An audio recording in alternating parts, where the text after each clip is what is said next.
You know, my wife and I do a lot of shopping online, and we always use Rakuten. Rakuten is the smartest way to save money when you shop because you earn cash back at over 3,500 stores. We're talking fashion, beauty, electronics, home essentials, travel, dining, concert tickets, and more. Your favorite stores like Macy's, Nike, Sephora, Dyson, and Lowe's. And that's just to name a few. Pay Rakuten to send them shoppers. And Rakuten then passes on a part of that payment to its members as cashback. Cashback is deposited directly into your PayPal account, or Rakuten can send you a check. You can even maximize your savings by stacking cash back on top of other deals, like store sales and coupons. You're already shopping at your favorite stores. Why not save while you're doing it? It really is a no-brainer. Membership is free, and it's easy to sign up. Get the Rakuten app now and join the 17 million members who are already saving. Cashback rates change daily. See Rakuten.com for details. That's Rakuten.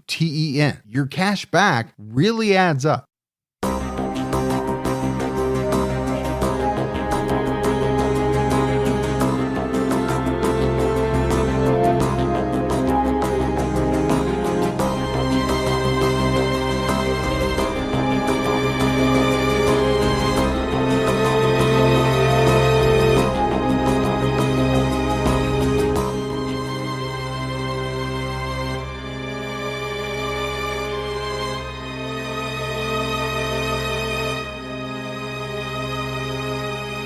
Hello, everyone, and welcome to episode 311 of the True Crime All the Time podcast. I'm Mike Ferguson, and with me, as always, is my partner in true crime, Mike Gibson. Gibby, how are you? Hey, man, I'm doing good. How about you? I'm doing really well. Yeah? You and I are recording Wednesday before Thanksgiving. Absolutely. And we just got done recording a Patreon episode that is already out now, but it has a Thanksgiving theme, I guess you would say. It does, but it doesn't make me want to have Thanksgiving tomorrow. No, and that's why I made sure it came out after Thanksgiving. Didn't help me. No, because we're recording before Thanksgiving. Exactly. But it's on a guy named Joel Guy Jr. in Tennessee who killed his parents. And that's about all I'm going to say because I want to make sure people listen to it. It's a really good episode. It is. We also have an episode out right now on True Crime All the Time Unsolved about the mysterious death of Andre Rowland. And this is a case that I think a lot of people, will at the very end kind of be trying to figure out where they stand. Yes. There's people who are going to be in one camp of this is what happened to Andre. Right. And there's going to be people in another camp who are saying, no, I don't believe what either the authorities have said, the conclusions they came to. Right. There has to be something more to it. Yeah. So it'll be interesting to see where everybody falls on this one. Yeah. But there's a lot of that type of information in this one. So definitely check it out. Let's go ahead and give our Patreon shout outs. We had Nicole Munoz. Hey, Nicole. Morbid God. What's going on, Morbid? Ayla. Well, appreciate that, Ayla. Karen Nix. Hey, Nix. Molly Powell. What's up, pal? Tabitha Churchward. Oh, Churchward. Natalie Pastura. Appreciate that, Natalie. Ryan Hope. Hey, Ryan. Lisa Marie Hawkins. Hey, there's Hawkins. Georgia Penny. Well, thank you, Georgia. Michelle Bennett. Hey, Michelle. Randy Zaire. Oh, what's up, Zaire? Adam Reeves. Hey, Superman Reeves. Nicola Furlong. What's going on, Furlong? I have Furlongs in my family. Just want you to, from the Boston area. Boston Furlongs? Boston. Melanie Houghton. What's going on, Hot?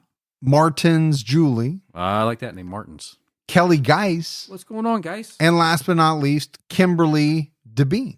Well, thank you, Kimberly. And then if we go back into the vault, this week we selected Kate Fleming. There's the famous Kate. Yeah, we appreciate all the new support, the continued support. We had great PayPal donations from Christine Hyde. Hey, thanks, Christine. A large donation from Karen Hartberg. What is going on, Karen? And a donation for a very happy birthday to Aisha Shatu from Hakeem and the Kids. Man, well, happy birthday, Aisha. Yeah, so that's very, very cool.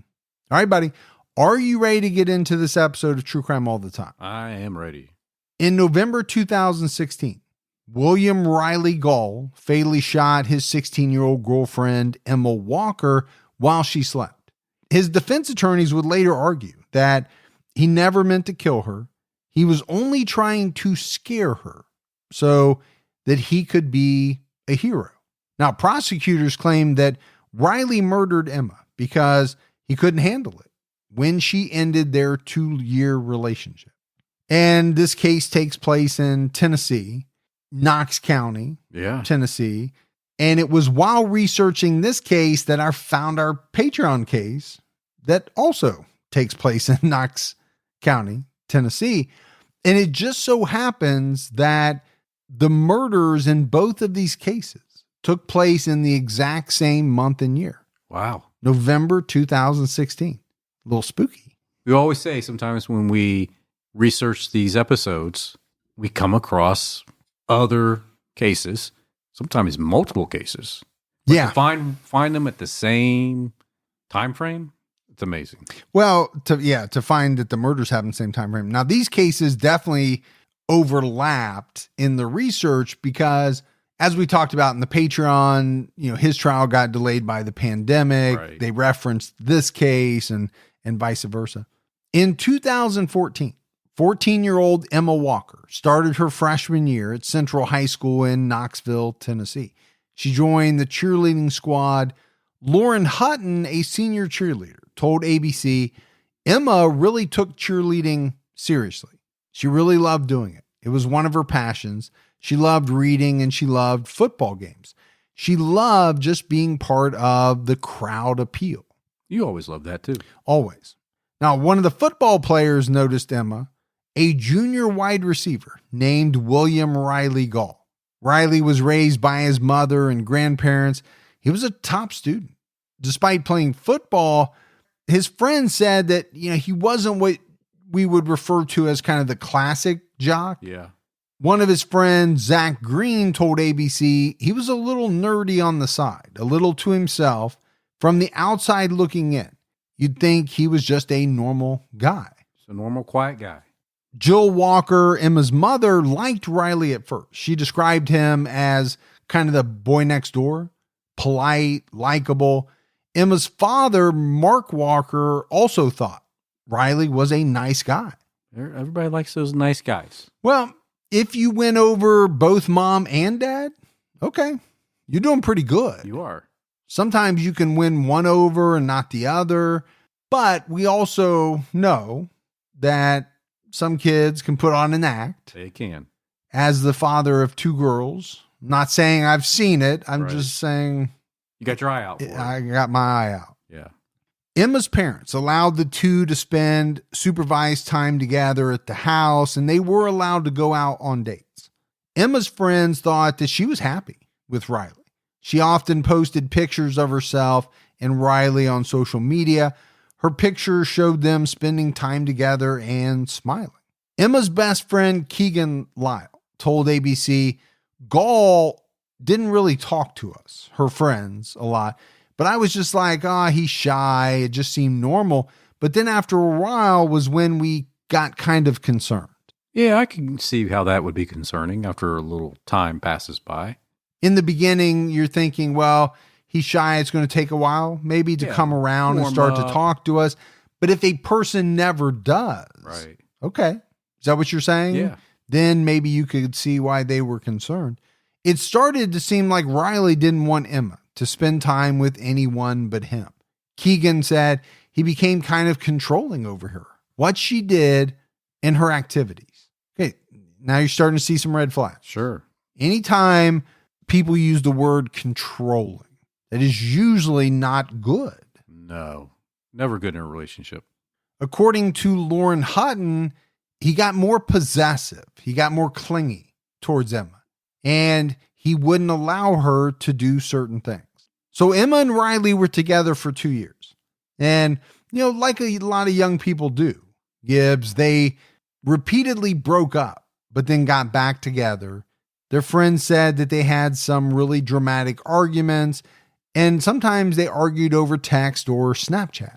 Things that you didn't really hear back in the day, but argued over Snapchat. You didn't really hear? How about you didn't hear because there was no text and there was no Snapchat? I still don't understand fully what Snapchat is. I have an idea of what it is. I've never used it. I think arguing over text and Snapchat really take away the core of an argument. Well, how do you get the inflection? Yeah. How does the other person really know what level of emotions that you're trying to convey? Yeah. With the eggplant parmesan emoji or whatever. Stay away from the eggplant parmesan. Oh, yeah. I forgot that. People keep telling me that means something different. Yeah. But you know what I'm saying. What? Oh, I know. You know, what are you going to put? Frowny face? Yeah. Mad face? Eyebrows arched? We could put all caps. I figure if you're arguing, it's all in all caps anyway. Yeah. You know? Friend said that Riley told Emma what she should and shouldn't wear. And he did it so often that, you know, some of these friends started to talk to Emma about what they were seeing. According to Lauren Hutton, Riley started to wait for Emma outside a local grocery store where Emma worked for hours at a time. Yeah, that's definitely possessive. Possessive, bordering on stalking type of behavior.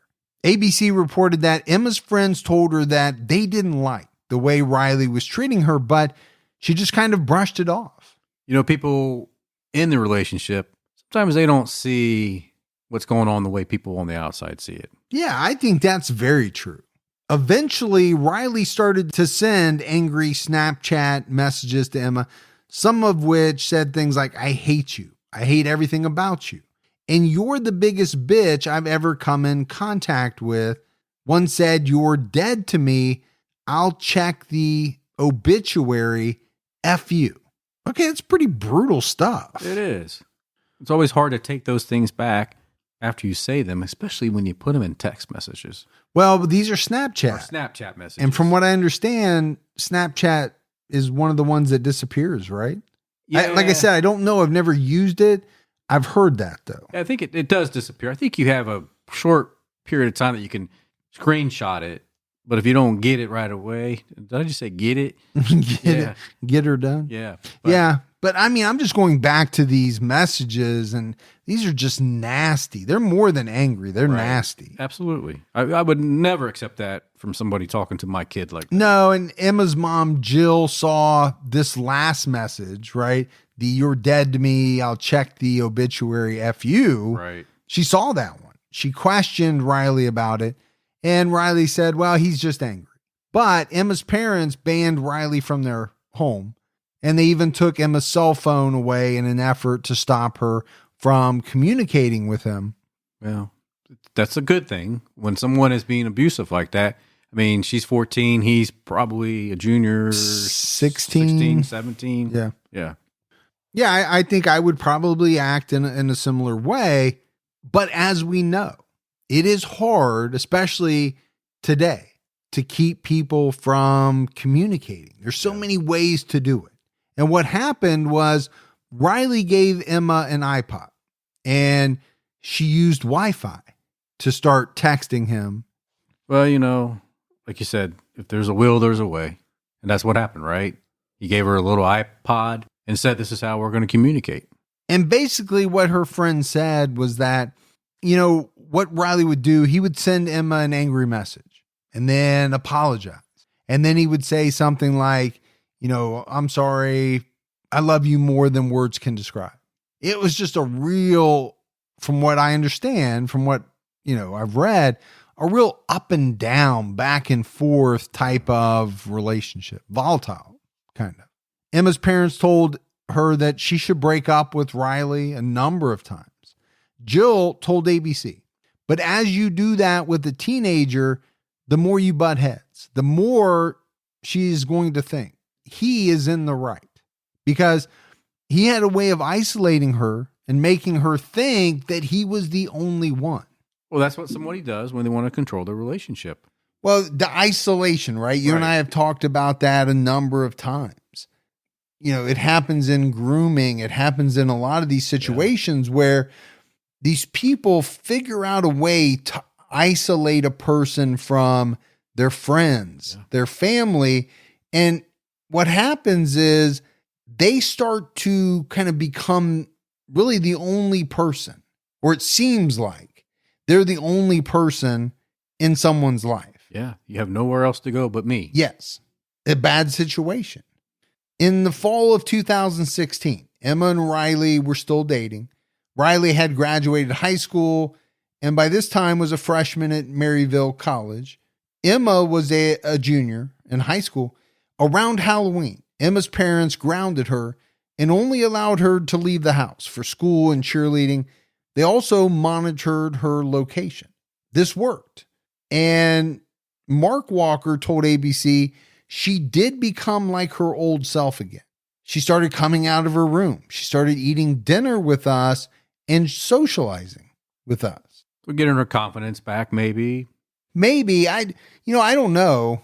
I've gone through this with, my girls, where it seems as though for periods of time they get into what I call funks. Yeah. Now we're not talking anything like what we are here with Emma Walker. Of course. But they would rather be in their room, not out watching TV with us. Yeah. And then, for weeks they seem different. And, it kind of goes back and forth depending on what's going on in their life. Emma texted her friend Keegan and said that she and Riley were done for good. So I think the main point is that the separation, the kind of getting away from each other really was good for her. Well, yeah, because she was finally able to see other people cared about her besides him. Well, and it seemed like her life was changing for the better, but Riley was struggling after the breakup. At one point, he swallowed some Vicodin pills and drank alcohol in an attempt to end his own life. His friends noticed that he was very depressed.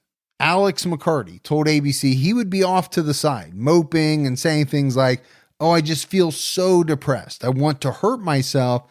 Just things like that. He would just say a lot as a cry for help, I guess, in a way, right? So this is after the fact, his friends talking to, a program like ABC. On Friday, November 18th, 2016, Emma's parents allowed her to go to a friend's house. At 11:30, Emma's friend Zach Green also came to this house. Emma pulled him aside and told him that she'd been getting strange texts from an unknown number. According to Zach, the text said things like, "Go to your car with your keys. Go alone. I've got someone you love. If you don't comply, I will hurt them." All right, that's scary stuff. It is scary, especially at that age, when you're... Yeah, she's young. She's 16 years old. She's a junior in high school. Barely, been driving. Not all that long. Now, Emma thought it was one of Riley's friends playing a prank on her. The Washington Post reported that she sent a text threatening to call the police, but she received more messages. One said, "We have him now. If you don't care about him anymore, then it shouldn't bother you. Call the police and he dies. Your choice. If you'd like to hear his final screams, give me a call. He's in a ditch beside the house. It's a shame you can all of a sudden not value someone's life." Gibbs, this is something you would see in some psychological thriller/horror movie. Absolutely, it would be. I'm calling from inside the house, or if you don't know who I am, but if you don't follow this set of instructions, something really bad is going to happen. Yeah, you're screaming at the TV, "Don't do it. Don't go." Yeah, don't open that door. Yeah. According to ABC, Emma asked Zach for help. She told him, "Zach, listen, they said they dropped Riley outside." So Emma and Zach went outside and they saw someone laying face down in a ditch near the house. It was Riley Gaul. Zach Green later told ABC, "We finally get to him and he's pulling up his head, kind of has a confused look on his face." Emma's like, "Why are you here?" He said, "I don't know what happened. I don't know how I got here. I've been kidnapped. Someone dropped me off here. I don't know what's happening. Where am I? How'd I get here?" And he was holding his head like he got hit upside the head. It was just very strange. I'm sure it looked very strange. Emma told Riley that they had just broken up and she asked him to leave her alone. So apparently Riley walked down the street and called his friend Noah Walton. He told Noah he'd been kidnapped, but Noah didn't believe him. Riley said people had knocked him out, took his car, put him in a van, and he didn't know where he was. Riley told him not to call 911 to report it. And none of Emma's friends called the police that night either. Because it didn't seem believable. Well, I think you have to take that.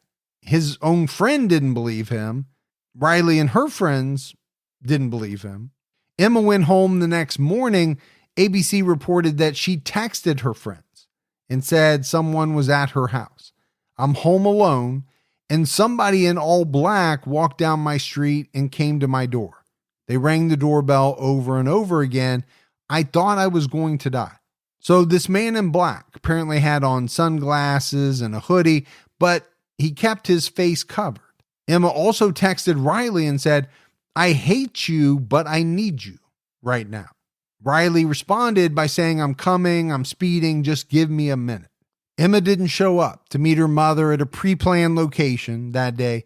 Jill went home and she saw Emma and Riley in the front yard. She asked Riley to leave and he told her, no, I'm here to help. I'm making sure Emma is okay. Jill told him to leave again and he did. So I think it's pretty evident that Emma's parents didn't like this guy. Absolutely. At all. No. Emma thought the man at the house was a burglar or a stalker, but Jill told her, don't you find it odd that Riley was involved or appeared at both events? She said, no, it wasn't him, Mom. It wasn't him.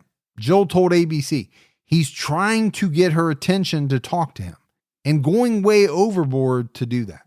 And I'd say you'd have to admit that was true. Sure. You know, if he was behind both of these things, that is going way overboard. And I think sometimes if you're on the outside of that, you can kind of pick up on that. It's probably harder maybe for Emma to see it, easier for the parents to say, this guy's playing you at this point. Yeah, I would agree with that. I think it's always harder for the person maybe, directly involved to see everything that's going on, as opposed to maybe somebody close to them, but not directly involved, like a parent or something like that. A friend, a good friend right. might pick up on stuff that the person involved wouldn't pick up on. Don't be a copycat entrepreneur. Unleash your killer business idea to the world with Shopify, the all-in-one commerce platform to start, run, and grow your business.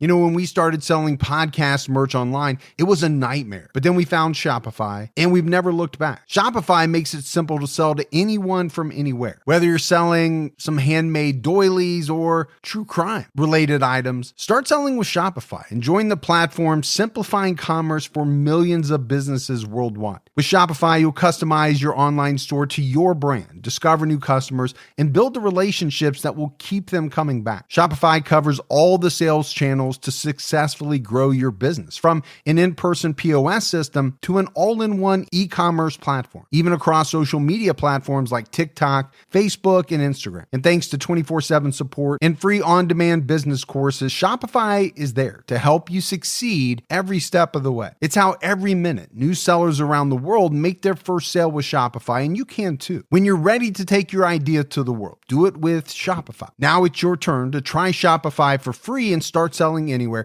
Sign up for a free trial at shopify.com/TCAT, all lowercase. Go to shopify.com/TCAT to start selling online today. Shopify.com/TCAT. Hey folks, the right way to groom is entirely up to you. Meridian empowers people, regardless of gender, to trim on their own terms, whether they prefer bare, buzzed, or bushy styles. The Meridian trimmer is designed for all body types and grooming zones, even the most sensitive areas. Meridian offers a budget-friendly replacement blade subscription, so you can always have a safe, smooth trim. The trimmer has a 6,000 RPM motor and a high-quality ceramic blade that safely trims any part of your body. It's waterproof, so you can trim in the shower, and it comes with adjustable guide combs to help you trim at different lengths so you can achieve any look you're going for. Meridian makes the most premium, high-quality trimmer in the market. It takes away any worry or fear that you have. It's easy to clean and comes with a cleaning brush. It's cordless and holds 90 minutes of charge, so you can complete your grooming routine without pause. Listeners of the show can get 10% off their order with coupon code TrueCrime. Go to meridiangrooming.com today to get yourself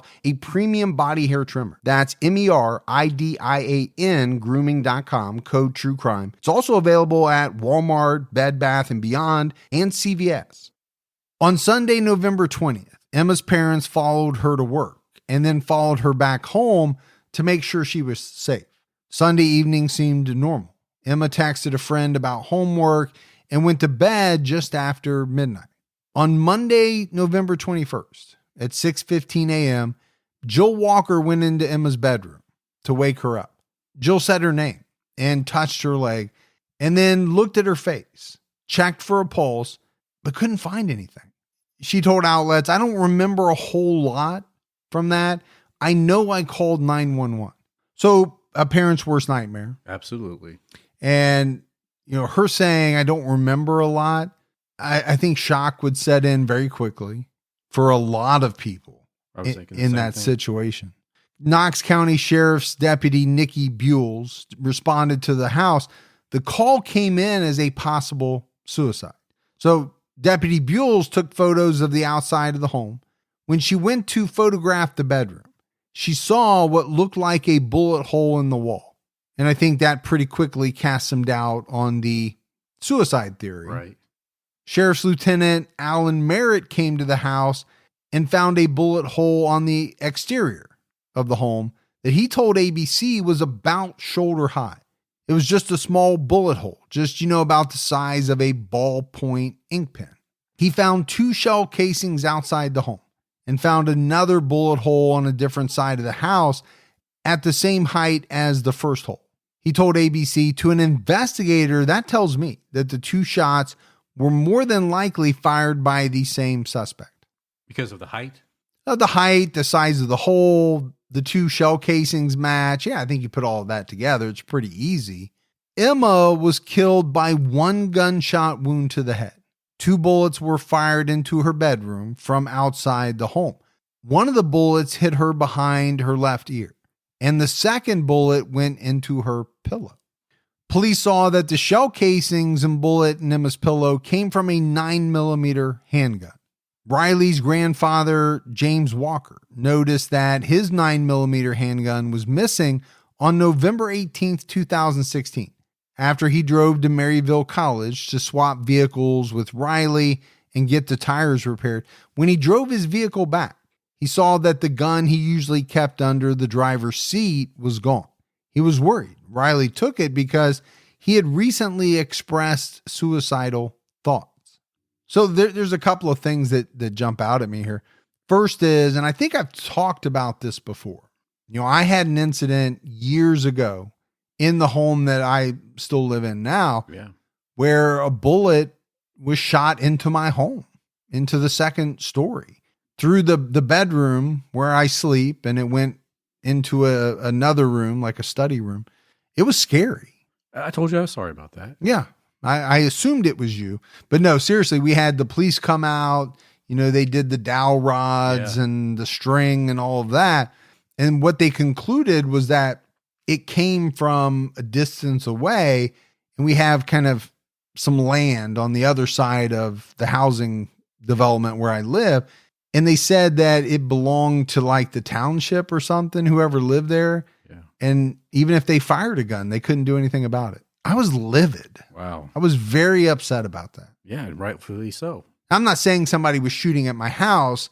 What I'm saying is I think somebody was very, very careless and shot a gun into my house. But either way, they could have killed somebody. They could have.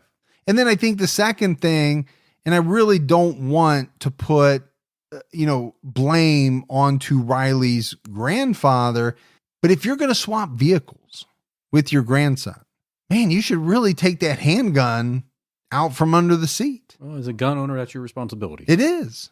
And so I think, we kind of be derelict in not pointing that out. So police spoke with Emma's friends and family. Riley's name came up repeatedly. It's kind of hard for it probably not to.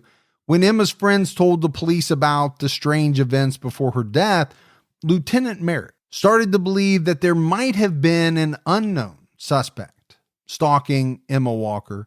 So it's kind of two conflicting things here, right? The name that's coming up over and over is Riley Gaul. Right. But the police are kind of looking at it and saying, maybe it's an unknown stalker. Maybe it's somebody else. True. It could be. It could be. Riley posted several tweets and made a Facebook post about Emma. One tweet said, "Rest easy now, sweetheart. I love you forever and always." Riley's friends were definitely worried about him. He had shared something concerning with his friend Alex McCarty the day after he was allegedly kidnapped. Alex told ABC he ended up telling me that he was so fearful for his life that he had stolen his grandfather's gun, and he showed it to me. I was very worried. He reassured me over and over again that he was the farthest thing from suicidal. He was just so scared of these people who were out to get him, who were out to get Emma. So to me, this does one thing. If it's true, it puts the gun in the possession of Riley Gaul. It does. The same caliber that killed Emma Walker. Now, you and I have talked about it many times. 9mm is one of the most popular calibers. Right. So there are a lot of 9mm pistols out there. He's just trying to say, look, I had it because I was fearful for my life and fearful for hers. That's why I had it. Because he's her protector. Yes. Noah Walton, another one of Riley's friends, told the police that Riley once asked him how to remove fingerprints from a gun. He said he was asking for his roommate. Walton told him not to ask him something like that again. Riley said, I know. It was for my roommate. I thought it was weird. I mean, this is like a 1980s comedy sitcom trope. Right. I'm not asking for me. I'm asking for a friend. Right? That was the old gag. Exactly. He's not asking for himself. He's asking for his roommate. One of Riley's friends told ABC that he said, the only thing we can do is I'll just have to get rid of it. I have to get rid of that gun in order for me not to get pinned for something that I didn't do. In order for me not to go to jail for something I didn't do, I have to get rid of this weapon. And that's when the friend said that he knew that Riley did it. Both Alex McCarty and Noah Walton said that they felt as though they had to stop Riley from getting rid of the possible murder weapon. So they went to the police with their information. And it was on November 21st that police brought Riley in for questioning. They asked him about where he'd been for the past 72 hours. Riley said he spent Friday, November 18th, at his friend Noah Walton's house. But one thing that the police found extremely strange is that during the 2-hour interrogation, Riley only ever called Emma the girl.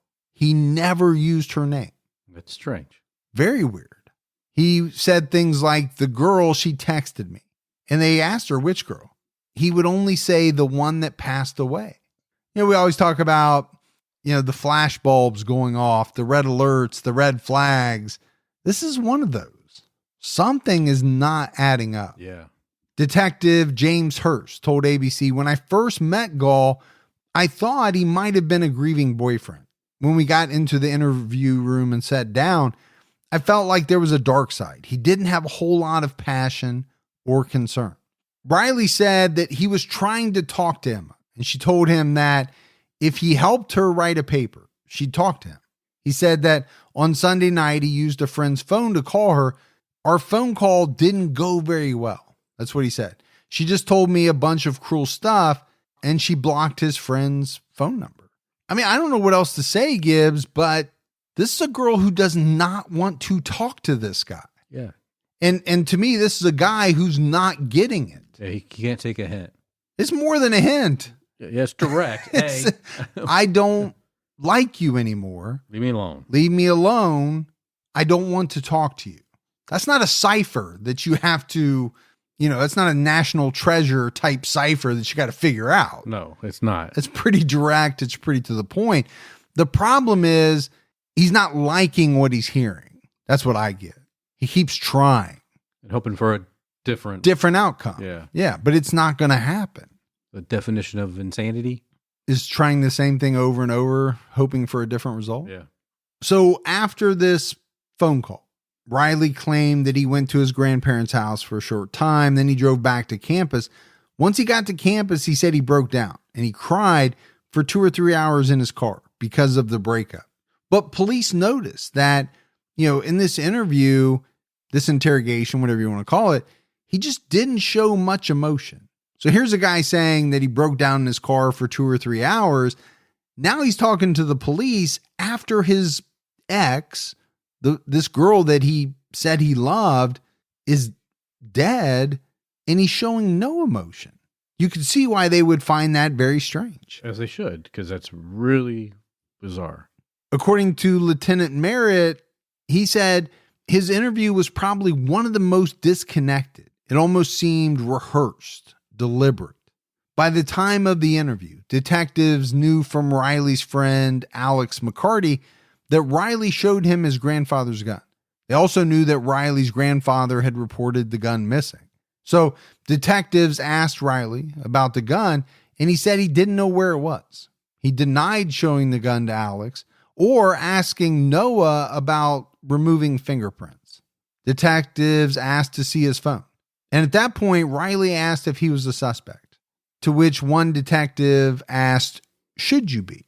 That's a good question to ask. Pretty smart. Yes. But Riley denied having anything to do with Emma's death. After he left the sheriff's office, Alex received some texts from Riley asking him why he told the police about the gun.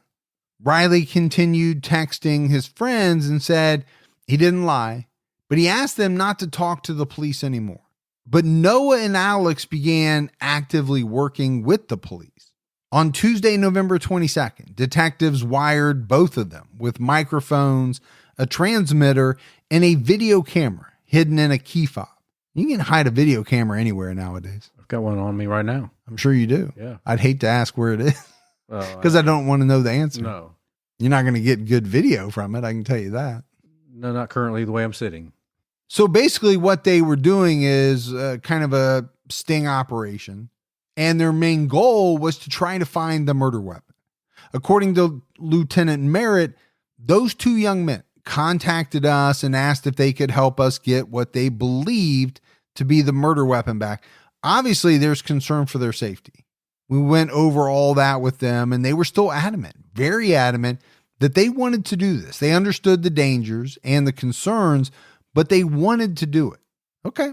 You got to give it up for these two guys. Sure. Brave. But they're in their 19, 20 years old? Yeah. Understanding that they may be confronting or at least talking to an individual that killed someone and trying to get them to talk. There's obvious dangers in what they were doing. Yeah, but they want to do the right thing. They do, and you have to commend them for that. So what happened was the two boys invited Riley over to Noah Walton's house to play a video game. They pointed the hidden camera at the couch where Riley was sitting, and they start talking, right? They got to get him to talk. That's the whole deal. Riley denied killing Emma. He actually suggested Emma killed herself, saying people that understood the situation said she killed herself because of me and her parents, or she just killed herself because of her parents. One of the boys said, but she didn't kill herself, to which Riley responded, she did. And to me, this is so off the wall for him to be saying something like this. Obviously, this young girl did not kill herself. Right. Or else the gun that she used to kill herself would have been found next to her. And it wasn't. It's like he's living in a fantasy world at this point. Yeah. And then he started coaching his friends on what they should tell the police. He said they should tell them that they were on LSD. Just say you were drunk, you were high, your mind was altered. Whatever statement you gave them wasn't a straightforward answer. Noah Walton told ABC, I was like, okay, sure, bro, my bad. I didn't know I was going to get you in trouble. And sometimes it's hard for me to, read these quotes as the young kids would say them. Yeah. Because every other word is like. Right. That's just how young kids talk. Yeah, you can't do that. And it's hard for me to say it, but it's a quote. But when you think about it, what else are these two kids going to do? And they're going to stand up and confront him and call him a liar. No, it's probably not the best course of action right then and there. No way. Gotta wait. Riley suggested they go to the Bluffs, a wooded area near the Tennessee River. He said he wanted to throw the gun into the water. So they got into Alex's car and on their way stopped at Riley's stepfather's house. Riley said he hid the gun in the basement, but he didn't want them to go inside. He later came out with the trash bag and said the gun was inside. Alex and Noah both tried to convince him to show them the gun, but he wouldn't do it. So, on the one hand, they're trying to get him to confess, to implicate himself, to show them the gun. But at the same time, they're trying not to let this guy know that something's going on. Yeah, they can't give it away. No, they can't. So, they said they told jokes, they sang along with the radio, they stopped to get some food. What Riley didn't know was that the police were following them in undercover vehicles. At one point, the three boys parked at an apartment complex. According to Alex, Riley was putting on white gloves and waiting. He was very meticulous about how he got everything out. Then he just kept waiting and waiting. Noah Walton was communicating with the police via group text. And he said that he told the police that they had the bag, but they hadn't seen the murder weapon yet. Riley also had a bag of black clothes. He said that Riley would take the gun out soon, but they didn't know when. When Alex McCarty finally saw the gun, he said, "Oh my God, that is a real gun." That's when Noah said the code word. And less than 90 seconds later, the police swooped in and arrested Riley Gaul. I mean, this is a real movie type sting operation. Yeah. It just so happens that it's, kind of being not run, but the participants are really young guys trying to help the police out. So police arrest Riley. They found the gun, gloves, black clothing, tennis shoes, and black tape. And to them, this was clear indication that Riley Gaul was the man in black who showed up at Emma's house the day before she was murdered. In January 2017, Riley was indicted on charges of first-degree murder, especially aggravated stalking, theft, tampering with evidence, reckless endangerment, employing a firearm during a dangerous felony, and felony murder. That is a boatload of very, very serious charges. It really is. They got them on everything. Well, and I think we see this a lot, right? Trying to stack up as many as you can. Because maybe some might not go your way when it's all said and done. True. Yeah, I mean, you really want to pad it the best way you can and hope that some, if not all, stick. And I'm not saying they weren't all real, because these are real charges, obviously. But I don't think there's any doubt the goal is to tack on as many different ones that you can that apply. Don't let allergy season slow you down. Get common allergy meds for as little as $15 with GoodRx. So you and your family, pets included, can stop allergy symptoms before they start. GoodRx is free and easy to use. Just search for your prescription on the website or the app, compare prices, and get a free coupon to show your pharmacist. Save at over 70,000 local pharmacies nationwide, including Walmart, Walgreens, CVS, Publix, Kroger, and many more. Check GoodRx before every trip to the pharmacy to save up to 80% on both brand and generic medications. And did you know GoodRx rewards you for saving money too? Join GoodRx Rewards today and earn points every time you use a coupon. Remember, GoodRx is not insurance, but works whether you have insurance or not. And it could be your insurance copay price. I've been using GoodRx for years, and I can't tell you how many times I have saved money even with my insurance. Stop allergies before they start and save big on allergy medications this season with GoodRx. Go to goodrx.com/TCAT. That's goodrx.com/TCATT.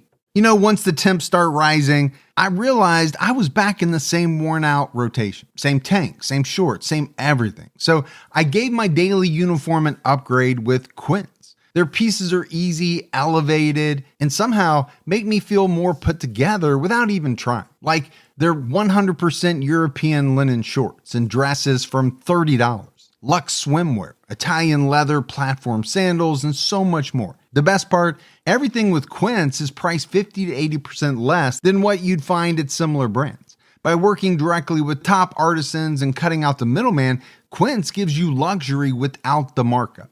And Quince only works with factories that use safe, ethical, and responsible manufacturing practices and premium fabrics and finishes. I'm getting ready to stock up on shorts for summer from Quince, and I know they're going to be amazing because everything I've ordered has been of the highest quality, and the prices are amazing. Treat your closet to a little summer glow up with Quince. Go to quince.com/TCAT for free shipping on your order and 365-day returns. That's QUINCE.com/TCATT to get free shipping and 365-day returns. Quince.com/TCAT.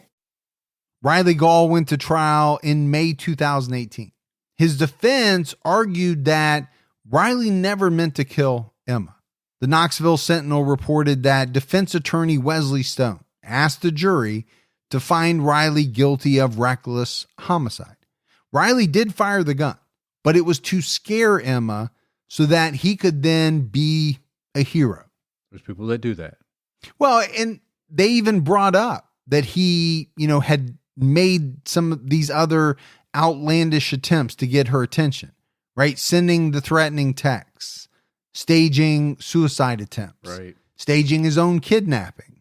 His defense attorney Stone said, "My client was her hero. As crazy and bizarre as it sounds, he was hoping to come to her rescue." Well, it is crazy. It is bizarre. Well, it is. My thought is, in his mind, was he thinking, this is my shot. This is the way that I'm going to get her back. I'm going to show her that I'm her protector. But to do that, I have to scare her. Right. And I think in his mind, he thought, oh, yeah, this makes sense. Yeah, I can do this. The rest of us are thinking, what is going on in your head? The Washington Post reported that Riley's attorney also said first-degree murder requires an intent to kill. Some of us who are familiar with handguns may very well know that by shooting into a wall blindly, it will go through a wall. Some of us may not.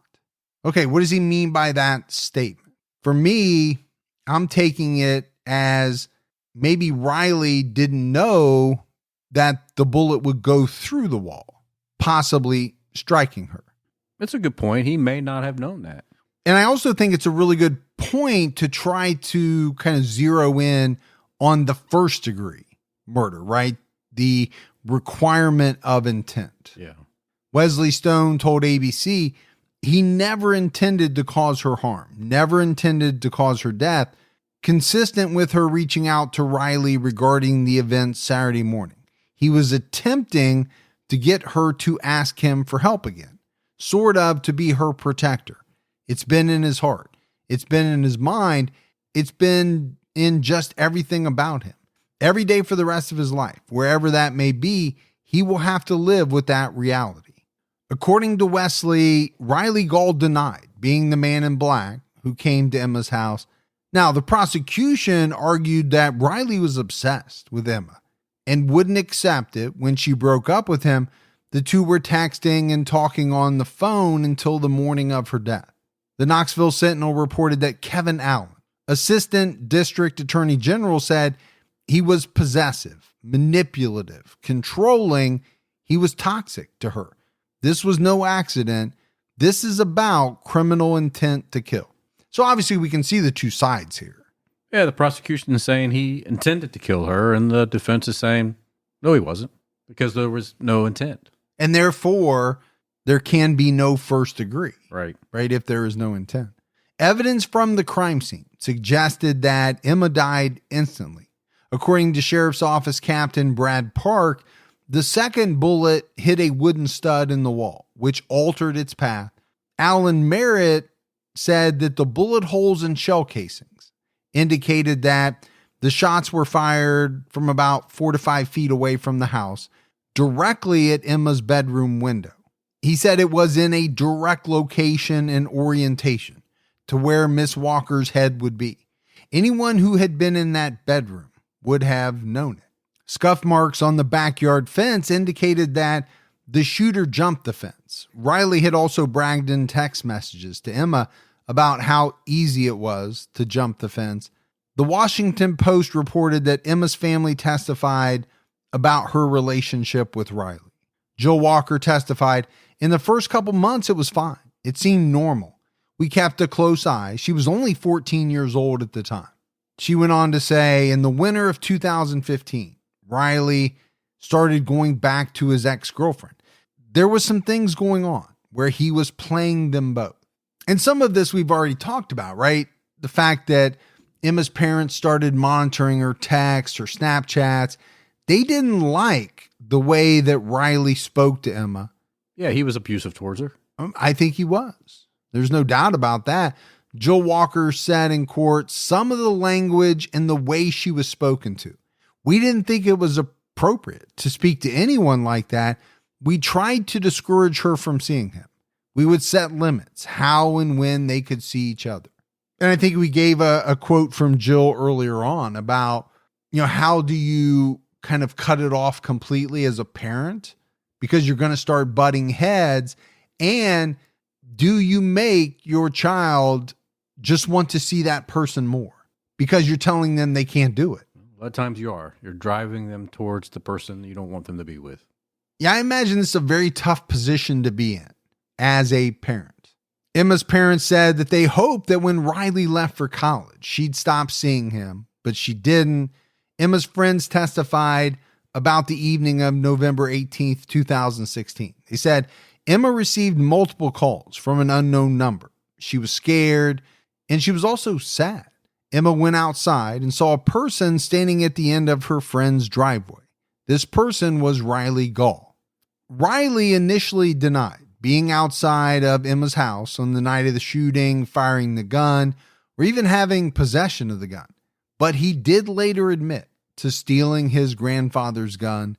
Emma's father, Mark, said he woke up on the morning of the 21st when he heard a noise, but he thought someone slammed a door. He walked through the house and peeked into Emma's room.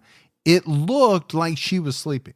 And this is a case, I'll be honest with you, Gibbs, it scares me. And I think because it hits so close to home. Every night, I only have one daughter that's still left here at the house. Right. But every night before I go to bed, I open up her door, I look in, I check on her. Now, do I go over and, put my face next to her mouth to make sure she's breathing? No. No, that would scare her when it would. You would wake up with you doing that. I just look in, I see her. I think she's sleeping. Yeah. I think she's okay. This is the same thing that Emma's father did. Sure. And I'm sure he left thinking, all is well. My daughter is fine. But she wasn't. A neighbor reported hearing 2 gunshots around 2:30 a.m. Cell phone data showed that Riley drove from Maryville to the Sturchy Hills area where Emma lived and was in the area around 3:45 a.m. Riley said he spoke to Emma around midnight. She told him not to call her again. He said he spent a few hours crying in the parking lot outside his dorm and then went to bed around 4:45 a.m. Riley's roommate, Walker Stanley, testified that Riley said he'd been out when he returned to their room on the night of Emma's murder. Stanley also testified that he didn't really know Riley very well when they started rooming together, but he could tell that Riley just wasn't in a good place in his life. Those are the words that this kid, Stanley, used. Now, those words can mean a lot of different things. They don't absolutely mean that you think someone's a killer, just something's not going on right in their life. Right. Hours before the shooting, Riley asked his roommate if he knew how to remove fingerprints from a gun. And then after Emma was killed, Riley told him not to talk to police about her death. Okay, those are 2 very suspicious things. I think the one about removing fingerprints from a gun is very damning. It is. Really shouldn't be that difficult to figure out what to do with the gun. We've all seen the movies where they wipe down the gun with a rag. Yeah, I kind of thought that too. I thought it was a strange question to ask multiple people. Number one, you're giving yourself away to a great extent. Number two, They do this in a ton of movies. Sure they do. Now, does it work? I don't know. Not everything in movies is real. That's true. But doing that versus going around to multiple people asking them if they know how to remove fingerprints from a gun? Yeah, I mean, you're just, again, telling people that you might have done something. Because if you didn't do anything, why would you need to know how to remove fingerprints from a gun? But Gibbs, isn't this what we see in a lot of cases with young people? Yeah. The other thing is they had Google. Well, that's true. Why wouldn't you just Googled how to wipe down a gun? Well, probably the one thing he did know was that they would get a hold of his search history, maybe. Maybe, yeah. I don't know. But it just seems like when we do cases involving younger people, 18, 19, 20 years old, they do things that seem to make no sense. Maybe because they just don't have the ability to stop and think about what they're doing. Now, older people do that too. We see it all the time. We do. So I'm not saying it's just young people, but we do see it a lot with younger people. This kid is not a serial killer. No. He's not a stone cold hitman. Nope. He's a college student who has no idea what he's doing. That's why, he's winging this whole thing. Right. He's just obsessed with Emma. And he's trying to do things to win her back. Now, we can look at those things and say, man, you are going about this completely the wrong way. And especially when we get into this area of firing a gun into her house, right. Well, then we're on to a completely different level. Riley's friends testified that he asked them to lie about his alibi and also about how to remove prints from a gun. So we said that on November 21st, Riley got back to his dorm at about 4:45 a.m., went to bed. Stanley, his roommate, woke him up for class later that morning. Riley went to the bathroom. The Knoxville News Sentinel reported that when he came back, he said that his mother called.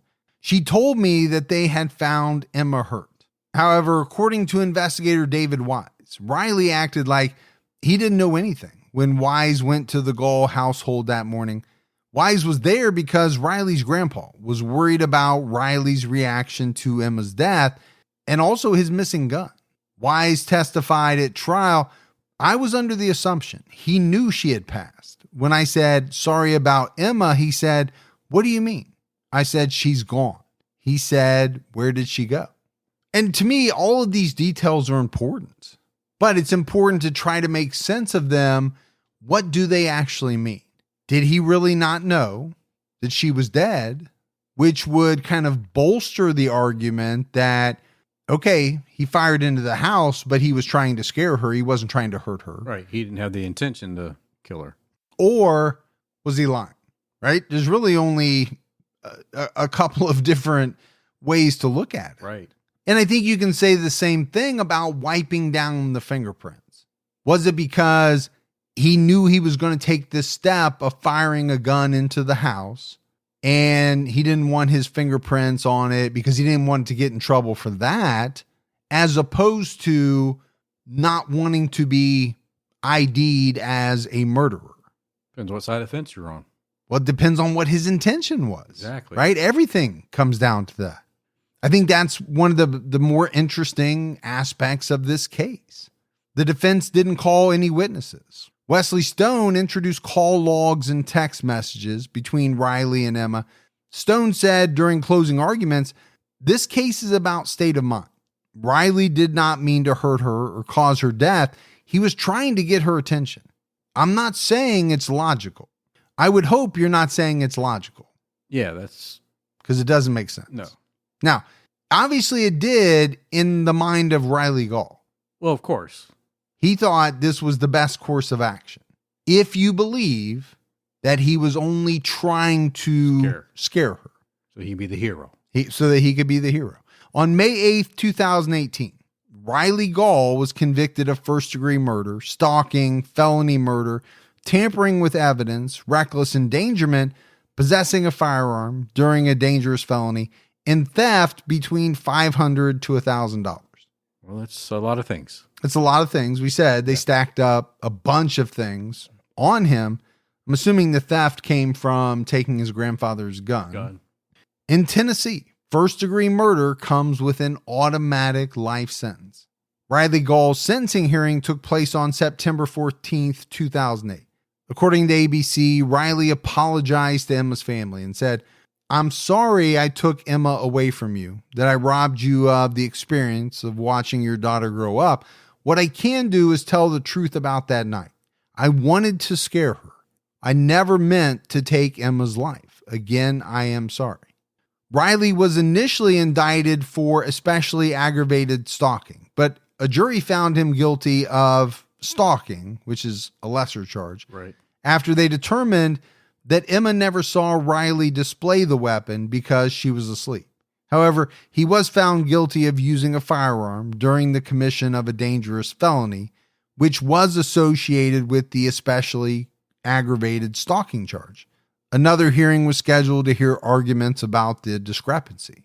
So that's an interesting angle, right? This using a firearm during the commission of a dangerous felony, right, is one that you see a lot of times tacked on in addition to first-degree murder. Absolutely. On September 28th, 2018, the judge determined that Riley would not serve extra time for the additional convictions. According to the Knoxville News-Sentinel, Judge Bob McGee said, "What happened in this case was very unique to these two people. He killed one person, this young woman. His sentence is already a very long one." That is true. He is going to spend life in prison. So no reason to tack on anything past that. That seems like what the judge was saying. No need to serve extra time for these additional convictions is what he said. On June 1st, 2021, Riley Gaul was denied a retrial due to lack of evidence. His attorney said he planned to appeal the judge's ruling. Riley's attorney filed a motion for acquittal or a retrial in 2018.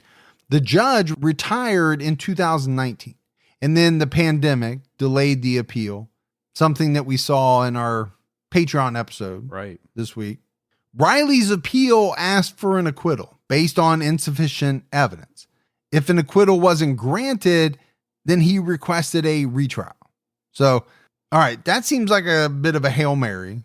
An acquittal due to insufficient evidence. It's a stretch. That's a big stretch. Even the retrial to me is a stretch. Obviously, a jury heard the evidence and they found it to be sufficient to, convict him. Riley Gaul will be eligible for parole after serving 51 years in prison. This is where I wonder if it was beneficial for the judge to add those additional charges. Well, it would be beneficial in adding time, if that's what you're saying. So instead of him being eligible in 51 years, maybe it would be eligible in 65 years. Yeah, I just wonder. Now, I didn't hear the judge say it. I just wonder if the judge took a look at this case and said, for what happened, life in prison with parole after not until 51 years, that is punishment enough. I don't know that for sure. Yeah. He's going to be in his 70s. He is. Before he comes up for parole. But he did take a young girl's life. That would never get to see what her future would be because of him. So why should he get any type of life? I get that. I mean, as we wrap this thing up, I think what you just brought up is exactly what people are going to be mulling over in their head as they hear this case. Number one, did he mean to kill her? And even if he didn't, should he spend the rest of his life in prison? Because I think you can look at it a couple different ways. You can. I just think he was a selfish young man that didn't know how to let go of somebody and decided to try to take things in his own hands, and it went terribly wrong. And he chose to take that gun to that house that day and use it. Right. But everything you're describing, when you just said it went terribly wrong, you were literally making an argument against first-degree murder because you're basically saying he didn't intend to kill her. Yeah, maybe I should put in front of that if things went terribly wrong versus his intention was to go over there and shoot and kill her. But I think that's exactly what people are going to be arguing about. Yeah, that's the argument for sure. I think it is. Yes. Did he go over with the intent to scare her so that she would think he's her protector and maybe that would bring her back to him? Yeah. Or did he go over and intentionally shoot a gun towards her, knowing where she slept, knowing, the layout of that room? But couldn't you also make the case that if you wanted to scare her, one shot was enough? Why two? Unless you intended to kill her. Yeah, I will say this. This is not as clear-cut a case, I think, in many people's eyes as most of the true crime all the times that we do. There's no doubt that he killed this girl. That's not in doubt. Right. I think what is in doubt to many people is the intent, which then, kind of bleeds over into first degree.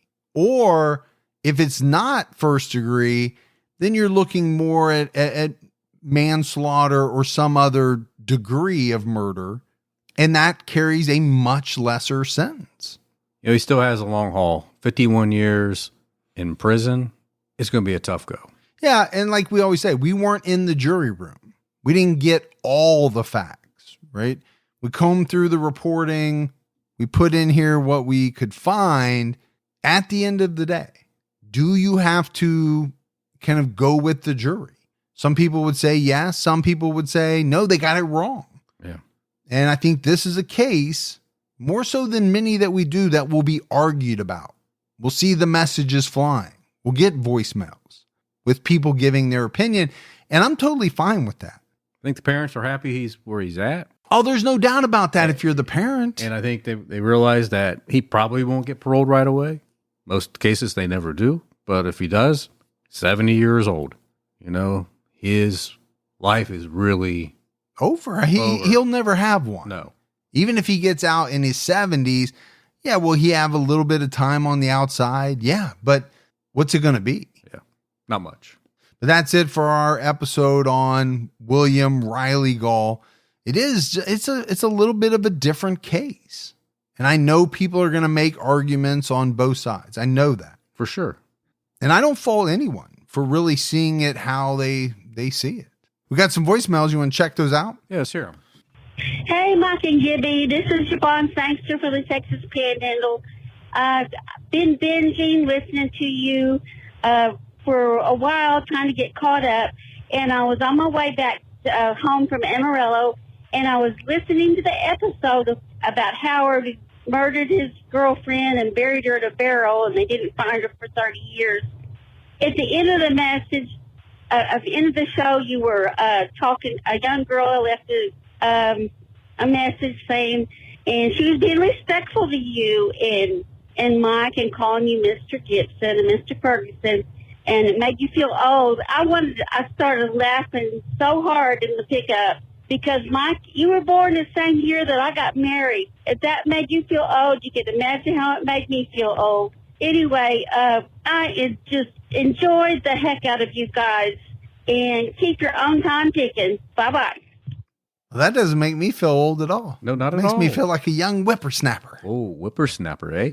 Some days I feel great when I get up. Yeah. And some days I do feel old. Yeah, that's just how it goes. I've been feeling old lately when the way my knees been hurting. Yeah, I was thinking she said panhandle. I just remember that episode we did with that Bernie Tita. Yeah. I knew you were going to go back to and the guy explaining the different parts of Texas. Exactly. And then he said, well, there's Austin. Yep. There's always that. Hey, y'all. My name's Savannah, and I'm from Tennessee. I was just calling to let y'all know that I am a new listener, but I have binged the crap out of your show. I work night shift, so I listen to you guys like 8 hours a night, and I have an hour commute to work, so more like 10 hours. I actually have a case suggestion for y'all. I lived in the area where Shannon Christian and Chris Newsom were murdered out of Knoxville, Tennessee. And the amount of stuff and heinous things that happened to them, it's just a really crazy case. There was like 5 people involved. Everybody thought it was a carjacking gone wrong, and it ended up being a really gruesome murder. and later on, years down the road, found out that the judge who oversaw their case and sentenced them actually was on drugs during their trial. So a few of them got some retrials. I think it's a really interesting case, and I think y'all would really enjoy it, even though it's awful and gruesome. But I also wanted to say that I am Team Furby. I'm team both of y'all because you're not the same without the other. Have a great day. Bye. She's from Tennessee. She's going to love this episode and the Patreon-only episode. Yeah, because they're both from, the Knoxville area as well. Yeah. So that is a good case. We actually did that case. Yeah, I was thinking the same thing. Yeah, she probably just hasn't gotten to it yet. I was trying to find the episode number, but I can't find it quickly. I know it was years and years ago. Yeah, I think it was like 2 years ago. I found it. It's the episode number is 83. So definitely check that out. But it is a fascinating and kind of bad case at the same time. Yeah. Hi, my name is Mishi. I'm from Winnipeg, Manitoba, Canada. Just a little ways, literally, from the center of Canada. I listen to you guys all the time at night to help me sleep. And when I'm feeling a little bit overwhelmed, the two of you guys have such a smooth vibe. It's wonderful. And I truly enjoy listening to you and falling asleep.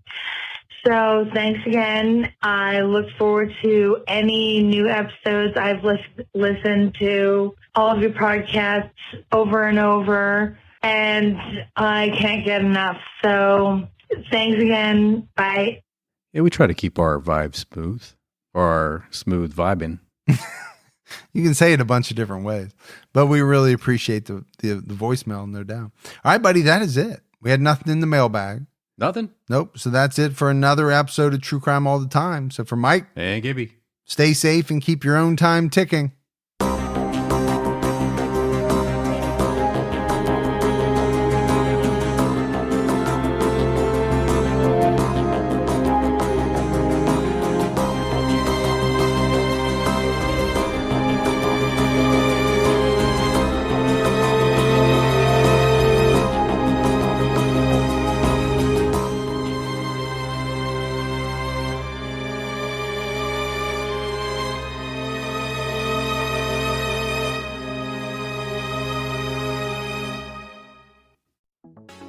Calling all unstoppable women. Athleta's latest collection is designed for the power of she, made for women, by women.